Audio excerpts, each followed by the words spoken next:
En la mañana de hoy vamos a iniciar una serie expositiva en la carta de Pablo a los romanos. Para las personas que nos visitan, eso significa que vamos a estar estudiando esta carta versículo a versículo, desde el principio hasta el final. Y francamente, esto es algo que hacemos con mucho entusiasmo, es decir, comenzar una serie en la carta a los romanos. Honestamente, había deseado hacerlo hace mucho tiempo y no me atreví a hacerlo. Es algo que comenzamos con mucho entusiasmo, pero al mismo tiempo con mucho temor y temblor.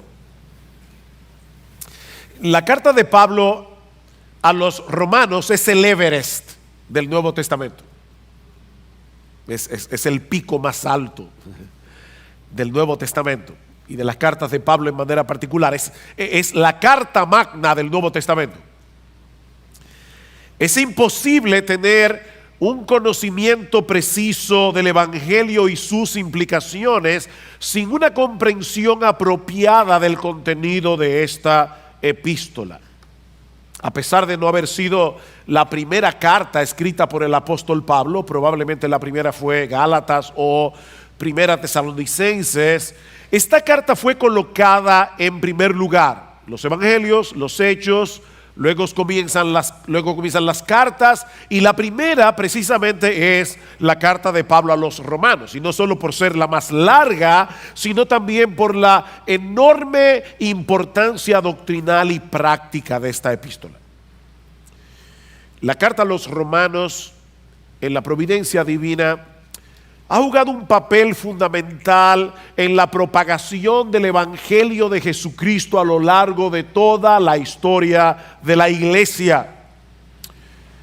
Para Crisóstomo, que fue probablemente el más grande predicador de la iglesia en el siglo IV, la carta a los romanos era tan importante en su vida y ministerio que él hizo el compromiso de leerla a través de toda su vida por lo menos 2 veces a la semana.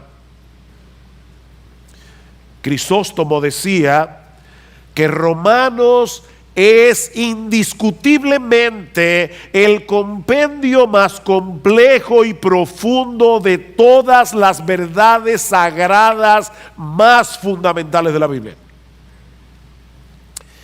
Martin Lloyd-Jones, mi héroe, que se pasó 16 años estudiando Romanos y no terminó, le dio un infarto en Romanos 15:17 y no terminó la carta. No murió, pero se retiró del ministerio y por eso no pudo seguir. No se preocupen, yo no voy a estar 16 años estudiando Romanos, pero Martin Lloyd-Jones decía que esta carta es el escrito más profundo que existe. El escrito más profundo que existe.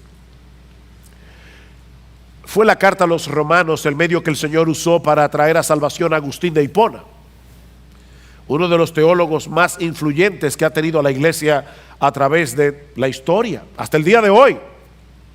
Fue la carta a los romanos que Dios usó para convertir a Martín Lutero.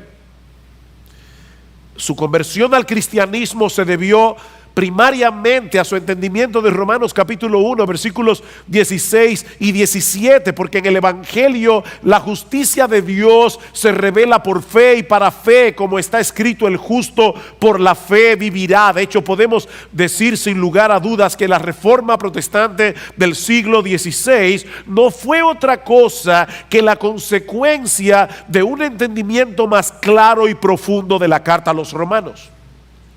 Martín Lutero decía que todo cristiano debería aprenderse la carta a los romanos de memoria y debería leerla todos los días, como el alimento del alma, todos los días.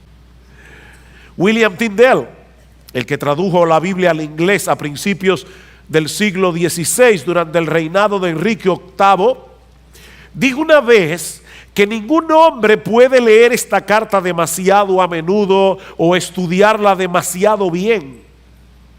Cuanto más se estudia, más fácil resulta comprenderla. Cuanto más se mastica, más deleitosa viene a ser. Y mientras más se profundiza, más cosas preciosas encontramos en ellas. Eso decía Tyndale. Juan Calvino decía que si llegamos a adquirir un verdadero entendimiento de esta epístola, tendremos una puerta abierta a todos los tesoros más profundos de la Biblia. Mis hermanos, yo estoy convencido de que Dios puede salvar a muchos y avivar a muchos mientras nos exponemos domingo tras domingo al contenido de esta carta, que fue escrita originalmente a un grupo de creyentes en la ciudad de Roma. Nadie sabe cómo se fundó esta iglesia. Lo que sí sabemos es que Pablo deseaba visitarla y no había podido. Cuando Miguel leyó al principio en el versículo 13, Pablo dice: yo no quiero que ignoréis, hermanos, que con frecuencia he hecho planes para ir a visitaros y hasta ahora me he visto impedido. Pablo quería ir a Roma. Así que él decide enviarles esta carta para explicarles con lujo de detalles el mensaje del evangelio que él predicaba entre los gentiles, y entre otras razones para que esta iglesia pudiera ser de ayuda en su deseo de llegar a España, como va a decir más adelante en el capítulo 15 de la carta. En la mañana de hoy vamos a limitarnos únicamente a la introducción de la epístola, los versículos 1 al 7 del capítulo 1. Ahora recuerden, hermanos, que Romanos no es un tratado teológico, aunque a veces lo parece. Pero en realidad Romanos es una carta que fue enviada a una iglesia compuesta por creyentes comunes y corrientes como tú y como yo. En la antigüedad, las cartas tenían un formato muy diferente a las cartas modernas. Usualmente cuando nosotros escribimos una carta en el día de hoy, comenzamos con el destinatario: estimado Juan. Luego viene el cuerpo de la carta: te escribo esta carta, bla, bla, bla, bla. Y al final, el remitente: con afecto, José. Esas son las cartas de hoy: destinatario, cuerpo, remitente. En la antigüedad, las cartas tenían un formato muy diferente. Las cartas comenzaban con el remitente, José. Luego los destinatarios, a Juan. Un saludo, saludos, así. Y luego el cuerpo de la carta. Bueno, ese es el formato que Pablo usa en todas las cartas, casi en todas las cartas que él escribió, solo que él amplía cada uno de los elementos. No es simplemente José, a Juan, saludos. No, cada elemento Pablo lo amplía. Pero en ninguna otra carta del Nuevo Testamento el prefacio es tan largo como Romanos. ¿Quién escribió Romanos? Pablo. Pero él usa 5 versículos para explicar eso. Luego viene el remitente, el destinatario o los destinatarios, en este caso la iglesia de Roma, y usa casi 2 versículos para eso. Y luego viene el saludo. Y lo que vamos a ver en esta mañana, mis amados hermanos, es que, y esto es fabuloso, es que tanto el remitente como los destinatarios, como el saludo, todo viene dado en función del evangelio. Para Pablo no había nada más que el evangelio, y hasta para decir quién él es, para decir a quién escribe la carta, para saludar, él no puede hacerlo si no es en función del evangelio. Así que comencemos con el remitente de la carta, y les advierto, es la parte más extensa de este sermón para que no se asusten. Vamos a estar un buen rato en el remitente de la carta que encontramos en el versículo 1 de Romanos. Dice: Pablo, siervo de Cristo Jesús, llamado a ser apóstol, apartado para el evangelio de Dios. Muchos cristianos quisieran tener un testimonio impactante que contar acerca de su conversión. Y eso es equivocado. No tenemos que querer haber tenido una vida muy mala para que la gente se impresione. Yo antes era un ladrón, un drogadicto, un alcohólico, pero Cristo me salvó. Y wow. No tiene que ser tan espectacular. Bienaventurado el varón que no anduvo en consejo de malos. Ahora, si había alguien que tenía mucho que contar acerca de su conversión, era el apóstol Pablo.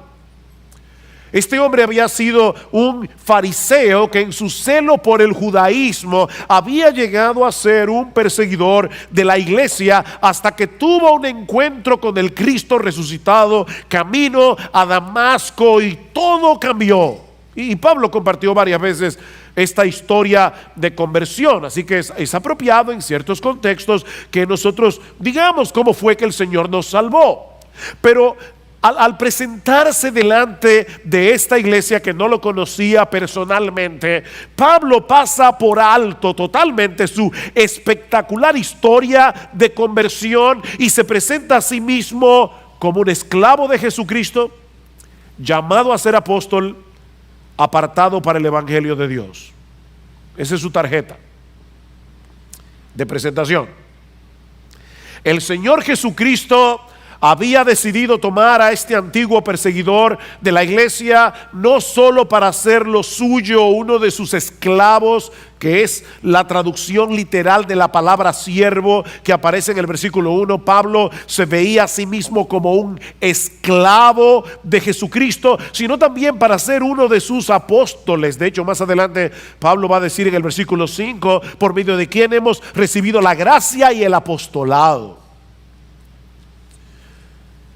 Los apóstoles de Cristo son hombres escogidos por Jesús, que habiendo sido testigos oculares de su resurrección, fueron comisionados por él para hablar en su nombre y poner el fundamento de la iglesia, dice Pablo en Efesios capítulo 2, versículo 20. Así que toda iglesia cristiana verdadera es apostólica. Nosotros somos apostólicos, somos evangélicos,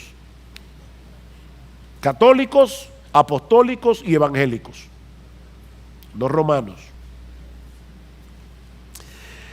Es por eso, mis hermanos, que ya no hay apóstoles. No, yo sé que hay gente que se dicen que son apóstoles, pero hay gente que cree que son Napoleón. Yo estoy diciendo, oficialmente hablando, hoy día no hay apóstoles.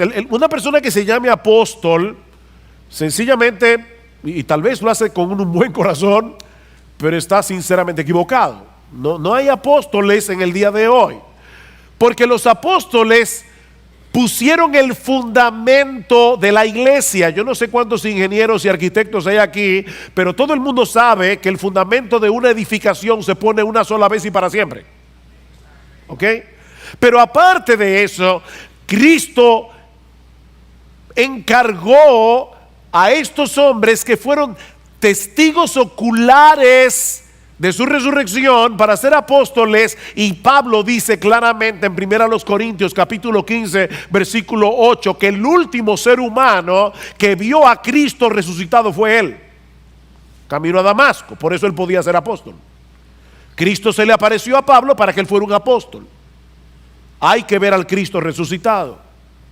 Ahora, eso quiere decir, mis hermanos, y por eso esto es tan importante, que cuando un apóstol habla, lo hace como portavoz de Jesucristo, es decir, como si fuera Jesucristo mismo el que hablara.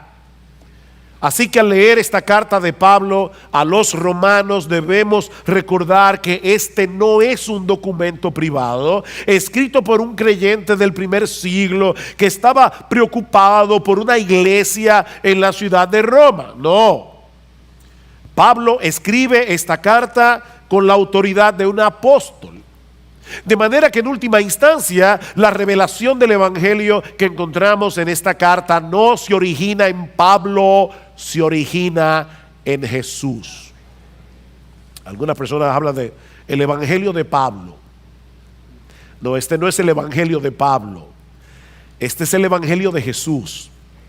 De manera que rechazar el Evangelio que se revela, se define, se describe en la carta a los romanos no es rechazar a Pablo, es rechazar a Jesucristo.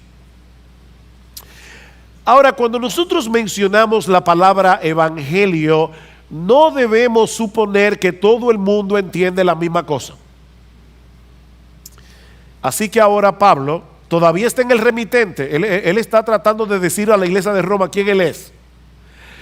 Pero ahora Pablo va a pasar a definir con más detalle cuál era ese mensaje que el Señor Jesucristo le había comisionado predicar entre los gentiles. Porque ese mensaje del Evangelio define la identidad de Pablo como apóstol de Jesucristo.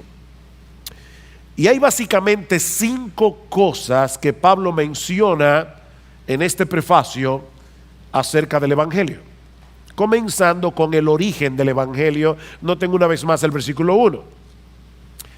Pablo, siervo de Cristo Jesús, llamado a ser apóstol, apartado para el Evangelio de Dios. De Dios. Esta frase no significa primariamente el evangelio que trata acerca de Dios, sino más bien el evangelio que tiene su origen en Dios. Ningún hombre tiene derecho a decidir cuál es la manera en que nos vamos a reconciliar con Dios. Recuerden que en esta ecuación Dios es el ofendido y Dios es Dios. Así que tenía que ser Dios el que estableciera el protocolo a través del cual nosotros podemos reconciliarnos con Él y acercarnos a Él. Por eso Pablo habla de el evangelio, no de un evangelio. En el Nuevo Testamento siempre se habla de el evangelio porque solo hay uno. Un evangelio, el único que hay. La palabra evangelio significa buenas noticias. Bueno, mis hermanos, amigos que nos visitan, de todas las buenas noticias que tú pudieras recibir a lo largo de tu vida, no hay una buena noticia que sea más buena noticia que la buena noticia del evangelio. De hecho, sin esta buena noticia, ninguna noticia es buena. La buena noticia del evangelio es lo que hace bueno cualquier otra cosa. Esta es la buena noticia del evangelio, que hay salvación eterna para el pecador solo por gracia, solo por Cristo, solo por medio de la fe. Y de hecho a ningún ser humano se le hubiera ocurrido diseñar un plan de salvación como el que encontramos en la Biblia y particularmente en la carta a los romanos. ¿Saben por qué? Porque en el evangelio de Dios, el que se origina en Dios, solo Dios se lleva toda la gloria, y eso es ofensivo para los seres humanos. Decía Agustín de Hipona: al hombre le resulta ofensivo que Dios sea Dios. Y en el evangelio que se revela en el Nuevo Testamento y de manera particular en la carta de Pablo a los romanos, no hay un solo motivo para que el hombre sea exaltado. El único que merece la gloria es Dios.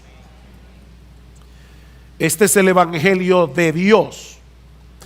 El método de salvación fue diseñado por Dios y fue llevado a cabo por Dios de principio a fin por medio de la persona y la obra de su Hijo, para que Él solo sea glorificado en la salvación de los pecadores. Es por eso que más adelante, cuando Pablo llega al capítulo 11 de Romanos, que es cuando Pablo termina de exponer con todo detalle de qué se trata el evangelio, Pablo prorrumpe en unas palabras de doxología, en unas palabras de alabanzas a Dios. Oh profundidad de las riquezas de la sabiduría y del conocimiento de Dios. Cuán insondables son sus juicios e inescrutables sus caminos, porque ¿quién entendió la mente del Señor? ¿A quién se le hubiera ocurrido un plan de salvación a través del cual el Dios ofendido es el que paga la deuda del pecado del hombre? ¿A quién se le hubiera ocurrido eso?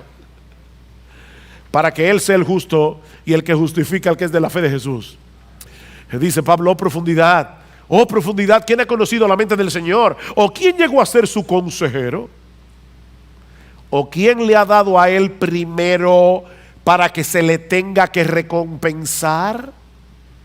Porque de Él y por Él y para Él son todas las cosas. A Él sea la gloria por los siglos. El evangelio se origina en Dios. Pero vemos también aquí en este prefacio, y todavía estamos en el remitente, recuerden, la continuidad del evangelio. Versículo 2. Que Él es Dios, que Él ya había prometido por medio de sus profetas en las Santas Escrituras. El evangelio que Pablo predicaba, el evangelio que encontramos en todo el Nuevo Testamento, es el mismo evangelio que comenzó a ser revelado en el huerto del Edén. No hay otro evangelio. Tan pronto Adán y Eva se rebelaron contra Dios, Él prometió enviarles un Salvador que habría de rescatarlos del pecado y de todas las consecuencias del pecado. Esa es la promesa que se va desarrollando a través de todo el Antiguo Testamento.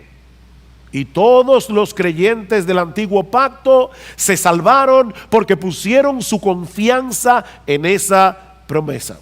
Se salvaron a crédito, porque Cristo no había llegado, pero ellos estaban esperando a ese Salvador. Tú vas a una tienda con tu tarjeta de crédito y pasas la tarjeta, tú no has pagado todavía un centavo, te llevas el televisor, disfrutas el televisor por un mes, hasta que llega la tarjeta y tienes que pagar. Bueno, todos los santos del Antiguo Testamento, no quiero ser irreverente, pero se salvaron porque Dios fue pasando la tarjeta por cada uno de ellos y el deudor era Jesucristo. Así que todo el mundo que se ha salvado desde Adán hasta el último que se salve, se va a salvar únicamente por gracia, únicamente por Cristo y únicamente por medio de la fe. Es el mismo evangelio. Los 39 libros del Antiguo Testamento son 39 postes que Dios colocó en el camino de los israelitas fieles para que supieran que debían esperar por fe en ese Mesías que habría de venir. Todos los corderos que fueron sacrificados en el Antiguo Testamento según el sistema sacrificial de la ley mosaica, todos apuntaban hacia Cristo. Todas las profecías, las grandes profecías del Antiguo Testamento apuntaban hacia el Mesías. Mientras que los 27 libros del Nuevo Testamento son 27 postes que nos llevan a descansar por fe en ese Mesías que ya vino, que murió, resucitó, ascendió a los cielos y está sentado a la diestra de Dios.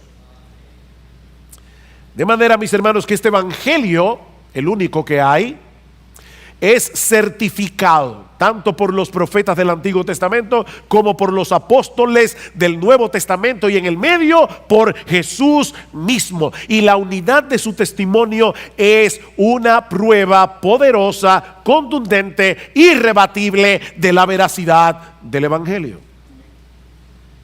Lo que nos lleva al tercer elemento que Pablo menciona en este prefacio, y es la esencia o sustancia del evangelio. Versículo 3, acerca de su Hijo, que nació de la descendencia de David según la carne. Acerca de su Hijo. Si este evangelio es revelado en toda la Escritura de principio a fin, entonces, mis hermanos, Jesucristo es el punto focal de toda la Biblia. porque Él es la esencia o sustancia del Evangelio. Jesucristo es el Evangelio. Dios no envió un plan para salvar al hombre. Él envió a una persona. A una persona. Y eso diferencia al cristianismo de todas las religiones del mundo.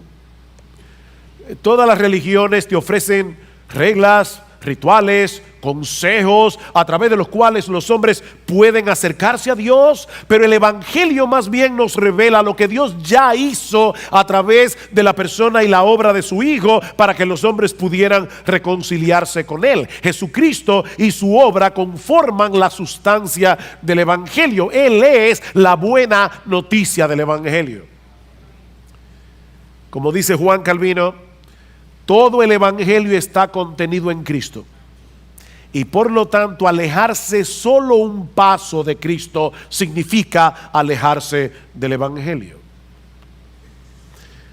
Y noten todo lo que Pablo dice aquí acerca de Jesucristo. Y es impresionante. Tanto en tan pocas palabras. En primer lugar, que Él es el Hijo de Dios. Si tú pones a un lado la declaración del versículo 2 y conectas el versículo 1 con el 3, vas a leerlo de esta manera: Pablo, siervo de Cristo Jesús, llamado a ser apóstol, apartado para el Evangelio de Dios, acerca de su Hijo. ¿Ven? Acerca de su Hijo. ¿Acerca del Hijo de quién? Acerca del Hijo de Dios. El Evangelio es lo que Dios llevó a cabo a través de su Hijo, es decir, la segunda persona de la Trinidad, que en un punto de la historia asumió voluntariamente una naturaleza humana al nacer según la carne de la descendencia de David, del linaje de David. Según su naturaleza humana, esa es la idea de según la carne. Según su naturaleza humana, Jesucristo pertenecía al linaje del rey David. Y por lo tanto, Él es el Mesías que fue anunciado por los profetas del Antiguo Testamento, que habría de ser entronado para reinar en el reino de Dios como Rey de reyes y Señor de señores por toda la eternidad. De manera que Jesucristo es verdaderamente Dios, Él es el Hijo de Dios, y es verdaderamente hombre, Él es el Hijo de David. Y consecuente, Él es el único ser capacitado para mediar entre Dios y los hombres. Hay un solo mediador. Un solo mediador. No, María no es mediadora. No tenemos nada contra María. Es la madre del Salvador. Pero ella no puede mediar entre Dios y los hombres. Ningún santo puede mediar entre Dios y los hombres, solamente Jesucristo. 1 Timoteo capítulo 2 versículo 5: hay un solo Dios y hay un solo mediador entre Dios y los hombres, Jesucristo hombre. Porque para ser un mediador entre Dios y los hombres hay que ser Dios y hay que ser hombre. Tiene que ser un hombre para que pueda representar a los hombres, pero tiene que ser Dios para poder presentarse delante de Dios e interceder por los hombres luego de haber satisfecho plenamente la justicia de Dios por medio de su muerte en la cruz del Calvario. Noten lo que sigue diciendo el versículo 4. Dice acerca de su Hijo, que nació de la descendencia de David según la carne, y que fue declarado, literalmente que fue designado Hijo de Dios con poder, conforme al Espíritu de santidad, por la resurrección de entre los muertos, nuestro Señor Jesucristo. Él fue designado Hijo de Dios con poder, o el Hijo poderoso de Dios, como lo traduce otra versión, por medio de la resurrección. ¿Y eso qué significa? Bueno, eso significa que cuando el Hijo de Dios se hizo hombre para nacer en la descendencia y el linaje de David, Jesucristo, la segunda persona de la Trinidad, voluntariamente estaba asumiendo una postura de debilidad. Él vino como un siervo, no como el rey soberano del universo. Fue en total debilidad que Jesucristo murió en la cruz del Calvario como un simple mortal. Pero ¿saben qué pasó? El Espíritu Santo, que es a quien se refiere aquí cuando dice conforme al Espíritu de santidad, es otra forma de decir el Espíritu Santo. El Espíritu Santo vino al tercer día y resucitó el cuerpo muerto de Jesús. Eso es lo que dice más adelante Pablo en el capítulo 8 versículo 11. Pero si el espíritu de aquel que resucitó a Jesús de entre los muertos habita en vosotros, el mismo que resucitó a Cristo Jesús de entre los muertos también dará vida a vuestros cuerpos mortales por medio de su espíritu que habita en vosotros. ¿Ven? El Espíritu Santo resucitó el cuerpo muerto de Jesús y va a resucitar el nuestro también, porque el Espíritu Santo mora en nosotros. Y a partir de ese momento, mis hermanos, aquel que había sido hecho Hijo de Dios en debilidad y humillación durante la encarnación, ahora fue designado por el Padre Hijo de Dios en poder, o el poderoso Hijo de Dios, que ahora va o a salvar o a juzgar a toda la raza humana. Dios, el Padre, designó a Jesucristo como el poderoso Hijo de Dios a través de la resurrección. Y eso es lo que separa al cristianismo de todas las religiones del mundo. Jesucristo resucitó. Mahoma está muerto, Buda está muerto, Lao Tse está muerto, Confucio está muerto. Pongan al que ustedes quieran, está muerto. Mary Baker Eddy está muerta. El de los mormones está muerto. El de los testigos de Jehová está muerto. El único que está vivo es Jesucristo. Él se levantó de la tumba al tercer día. Él es el Hijo. Fue designado Hijo de Dios con poder por la resurrección de entre los muertos. De ahí el otro elemento que Pablo menciona en el prefacio. Y recuerden, este es el remitente. Pablo está simplemente diciendo quién fue que escribió la carta. Ya vimos el origen del Evangelio, la continuidad del Evangelio, la esencia del Evangelio. Veamos ahora la amplitud universal del Evangelio. Versículo 5, por medio de quien hemos recibido la gracia y el apostolado para promover la obediencia a la fe entre todos los gentiles por amor a su nombre. Entre todos los gentiles o entre todas las naciones. Pablo vuelve a mencionar su apostolado como una gracia misericordiosa que él recibió del mismo Cristo a pesar de haber sido un perseguidor de la iglesia. Pero él ahora quiere definir con más precisión de qué se trata este apostolado que él recibió de Jesús para promover la obediencia a la fe entre todos los gentiles. Jesucristo no vino a salvar a ninguna raza particular de seres humanos.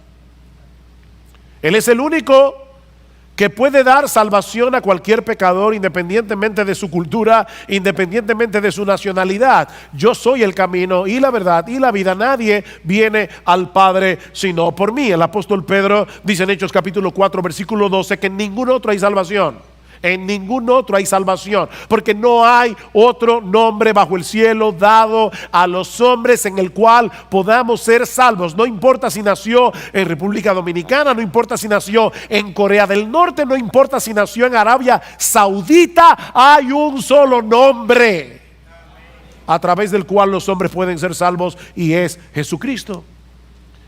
Y es por eso que el Señor le encargó a Pablo de manera particular que llevara ese mensaje del Evangelio a los gentiles, es decir, a los que no son judíos de nacimiento. Por supuesto, Pablo no iba a dejar de predicarle el Evangelio a un judío por el hecho de ser judío. Pero lo que él está diciendo aquí es que su tarea primordial era llevar el mensaje de salvación a los gentiles, y me llama mucho la atención la manera como Pablo explica esto, dice, para promover la obediencia a la fe. En otras palabras, para promover el tipo de obediencia que surge o emana de la fe. Una de las cosas en las que Pablo insiste una y otra vez en todas sus epístolas, pero de manera particular en esta carta a los romanos, es que el pecador es justificado, es decir, declarado justo en el tribunal de Dios por medio de la fe sola. No por ninguna otra cosa, no la fe más obras, no la fe más la misa, no la fe más rituales, no la fe más confesarse con un sacerdote, la fe sola. Pastor, ¿qué significa la palabra sola? Bueno, en el griego es una palabra interesante que significa sola. Sola, nada más, solamente por medio de la fe. Pero Pablo también insiste, y este es el punto importante aquí, él insiste en el hecho de que la fe en Jesucristo, mi amigo, escúchame bien, si tú estás aquí de visita hoy en la mañana, Pablo y todo el Nuevo Testamento insiste en el hecho de que la fe en Jesucristo necesariamente implica un sometimiento voluntario al señorío de Jesús. Por eso tanto en el versículo 5 como en el 4 como en el versículo 7 Pablo se refiere a Jesús en esta carta como Señor. Él es Señor. Y de hecho por eso es que Pablo se presenta a sí mismo como un esclavo, porque Él es el Señor.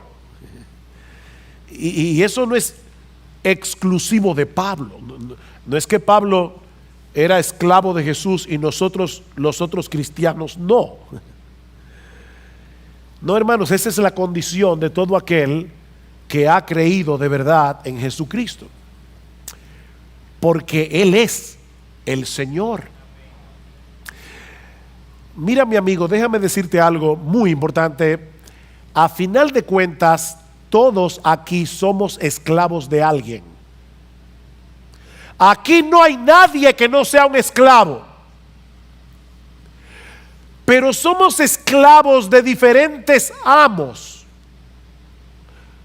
O somos esclavos del pecado, o somos esclavos de Jesús. No hay una tercera opción. Escucha lo que dice Pablo en Romanos capítulo 6. ¿No sabéis que cuando os presentáis a alguno como esclavos para obedecerle, sois esclavos de aquel a quien obedecéis, ya sea del pecado para muerte o de la obediencia para justicia? Tú eres esclavo del amo al que tú obedeces.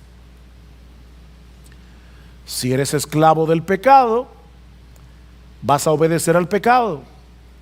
Si eres esclavo de Cristo, vas a obedecer a Cristo, no perfectamente, pero sí sinceramente. Y a la luz de esa realidad, yo te pregunto, ¿quién es tu amo? Y esta pregunta es para todos, aún para aquellos que son miembros de IBCJ. ¿Quién es tu amo? Porque somos esclavos de alguien. Tú puedes decir con toda certeza que Jesucristo es tu Señor, que en tu vida es su voluntad la que importa, no la tuya.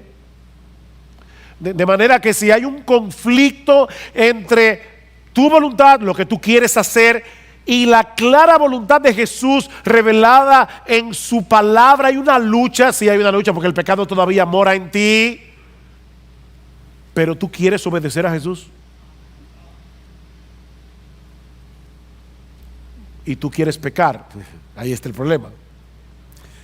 Pero hay una tensión, hay una lucha. ¿Tú percibes esa lucha? Recuerda, no hay alternativa. O eres esclavo del pecado o eres esclavo de Jesucristo. Una esclavitud opresiva es destructora. La otra, sorprendentemente, es liberadora. Es una esclavitud liberadora. Es una esclavitud que nos liberta. Conoceréis la verdad y la verdad os hará libres, y la verdad es Jesucristo. Todo aquel a quien el Hijo libertare será verdaderamente libre. Tener a Jesús como Señor es una enorme bendición. Déjame hacer un ejercicio contigo que escuché recientemente. Vamos a suponer que a ti te encargan conformar un grupo de personas y mira quiénes deben estar en ese grupo. Tú ahora mismo, ahí sentado, ahora mismo, por favor, tú vas a pensar cuál es la persona más bondadosa que yo conozco. Ponla en el grupo. ¿Cuál es la persona más generosa que yo conozco? Ponla en el grupo. ¿Cuál es la persona más paciente que yo conozco? Ponla allí en el grupo. ¿Cuál es la persona más inteligente y más sabia que tú conoces? ¿Cuál es la persona más tierna y firme que tú conoces? Esa va en el grupo. ¿Cuál es la persona más capaz que tú conoces? Ponla ahí en el grupo. Y así puedo seguir mencionando virtudes. ¿Cuál es la persona más mansa y humilde que tú conoces? Ponla en el grupo. Ahora júntalas todas en una sola persona. Y luego lleva cada una de sus virtudes a la perfección. Y tú tendrás una idea aproximada de lo que es tener a Jesucristo como dueño, amo y Señor de tu vida.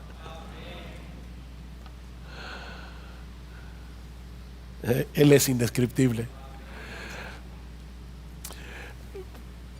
Mira, déjame decirte algo. A ti que eres esclavo del pecado, tú crees que tú eres libre, pero tú eres un esclavo. Lo que pasa es que el pecado opera a través de tus propios deseos y te engaña, y él te hace creer. Eres tú el que toma la decisión, pero porque eres un esclavo. Tú eres un esclavo, tú eres un esclavo. Por eso estás atado a vicios que no puedes dejar. ¿Cuántas veces tú has dicho, no fumo más? No es verdad, eres un esclavo. Tú eres un esclavo de buscar tu propia gloria. Tú eres un esclavo de buscar el control de todas las... Tú quisieras ser todopoderoso. Tú quisieras ser Superman. Porque tú eres un esclavo. Pero ahora déjame decirte algo para convencerte de que te hagas esclavo de Jesús. Cada vez que Él te ordena que hagas una cosa, lo que Él te está diciendo es algo como esto: mira lo que debes hacer si quieres preservar tu felicidad. Y cada vez que Él te prohíbe una cosa, lo que te está diciendo es lo que tienes que evitar para que no termines destruyendo tu vida. Porque Él es un amo perfectamente bueno y sabio. El pecado es un tirano perverso. Y lo que Dios le encomendó a Pablo es que él llevara esa buena noticia del evangelio entre las naciones para que hombres y mujeres se sometieran por la fe al señorío de Jesucristo. Eso es lo que Pablo está diciendo en el versículo 5. Y todo eso para la gloria de su nombre, que es el quinto elemento que encontramos en este prefacio. Noten el versículo 5 otra vez. Por medio de quien hemos recibido la gracia y el apostolado para promover la obediencia a la fe entre todos los gentiles, por amor a su nombre. Por amor a su nombre. La encomienda que Dios le había dado a Pablo de promover la obediencia de la fe entre los gentiles fue con el propósito expreso de que el nombre de nuestro bendito, precioso, exaltado Señor Jesucristo sea honrado entre todas las naciones. Esa es la meta final del Evangelio, es la exaltación de Jesús como el único Señor, como el único Salvador de la raza humana. Como dice John Stott, la razón principal por la que debemos predicar el Evangelio no es la principal, no la única, pero no es porque queremos que los pecadores sean salvos, aunque debemos anhelar con todo nuestro corazón que los pecadores sean salvos. Pero la razón primordial, dice John Stott, es un celo abrasador y apasionado por la gloria de Jesucristo. Debe dolernos que Jesucristo no sea honrado. Debe dolernos que hay miles de personas adorando a otros dioses. Eso debe dolernos porque nosotros queremos la salvación de esos que están perdidos, pero sobre todas las cosas queremos que Jesús sea puesto en su lugar. Es por amor a su nombre. Saben que muchos misioneros han sido acusados de ser imperialistas al llevar el evangelio a otras culturas. Y ciertamente debemos confesar que es fácil confundir la tarea evangelizadora con la de llevar nuestra cultura particular a otros países. Es fácil de hacer eso. Pero ¿saben qué, hermanos? Escuchen esto, yo sé que a algunos no les va a gustar, pero todos nosotros somos imperialistas en el mejor sentido de la palabra. Somos imperialistas porque la meta de la evangelización es que hombres y mujeres de toda tribu, pueblo, lengua o nación reconozcan y se sometan por la fe al imperio universal de Jesucristo. No al imperio británico, no a los gringos, al imperio de Jesucristo. Somos imperialistas. Esa debiera ser la pasión dominante de nuestras almas, el honor y la gloria de nuestro Rey. Ahora, todo lo que hemos dicho hasta aquí es el remitente de la carta. Esta es la presentación que Pablo hace de sí mismo para darse a conocer a la iglesia en Roma. Pero Pablo ahora va a decirnos a quién está dirigida la carta. Y así como nosotros vimos, y no se preocupen, estos dos puntos son más breves, claro. Así como nosotros vimos que el Evangelio define a Pablo, el Evangelio define a sus destinatarios. Noten el versículo 6.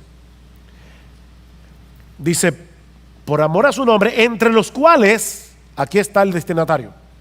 Estáis también vosotros, llamados de Jesucristo, a todos los amados de Dios que están en Roma, llamados a ser santos. Esos son los destinatarios. Pablo dice tres cosas aquí de estos creyentes que están en Roma. Fueron llamados por Jesucristo porque eran amados de Dios con la finalidad de que fueran santificados. Estos hombres y mujeres habían llegado a ser cristianos porque Jesucristo mismo los había llamado a través de la predicación del Evangelio con un llamamiento eficaz.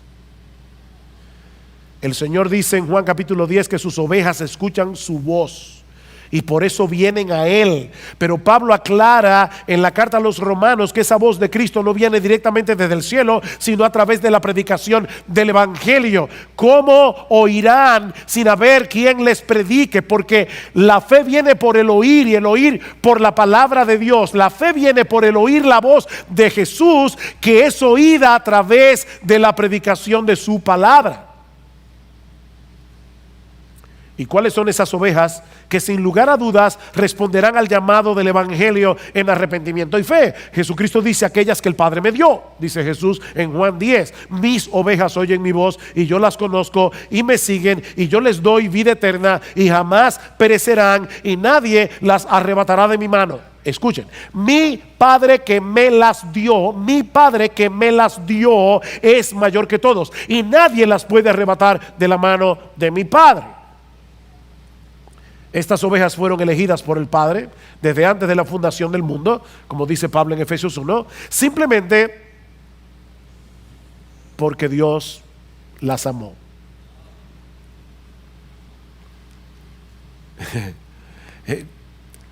Wow, yo no sé ustedes, pero de verdad Dios, desde antes de la fundación del mundo, sabiendo que yo iba a ser un pecador, que lo odiaba, Él decidió amarme. Eso es lo que Pablo está diciendo, a todos los amados de Dios. A todos los amados de Dios. Fueron llamados por Jesucristo porque fueron amados por Dios. Y precisamente porque somos los amados de Dios, fuimos llamados a ser santos, fuimos llamados a ser apartados para Dios. ¿Saben por qué? Porque no hay una mayor bendición que ser libertados de la esclavitud del pecado para venir a ser posesión exclusiva de Dios, esclavos de Dios.